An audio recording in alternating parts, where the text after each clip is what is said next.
Verify is about adding context to the viral claims circulating online, and this one sounds a little iffy. Sunscreen in your bloodstream? At least that's what some people online are claiming, saying that some of the chemicals in your sunscreen are seeping under your skin and into your blood. That sounds scary, but let's take a step back and verify this one step by step with help of our sources.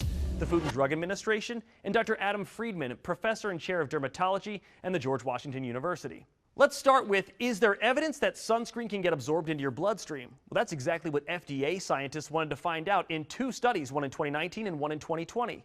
In 2019, 4 sunscreens were tested on 24 people to see whether high levels of these 4 ingredients were found in their plasma. In 2020, the study grew. 4 sunscreens tested on 48 people to assess 3 of the original ingredients plus 3 more.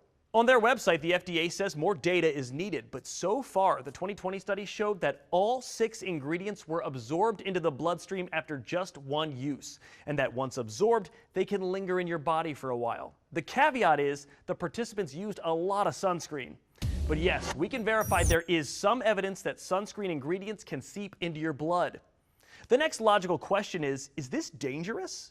At this point, we still don't know. In early 2020, the FDA said more data was needed. When we say found in the bloodstream, we're talking about nanomolar concentrations. That's billionths of a molar. So very, very small concentrations. Dr. Friedman says that doesn't inherently mean it's dangerous. The purpose of these studies was to show that we can actually detect such low levels in the blood. It did not translate into any disease or concern, but that's how these studies were interpreted, that if you apply sunscreen at optimal use, because that's what they did, they put a ton all over the body multiple times a day. No one is actually doing that. You can get some in your bloodstream. So it's still unknown just what the safety takeaway is.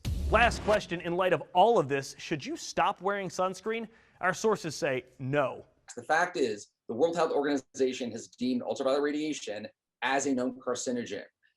A study showing that sunscreen may get in your blood a little bit, with no evidence saying that then leads to problems with health or ultimately disease down the road, does not mean you should stop using sunscreen. With your Verify, I'm Matt Gregory.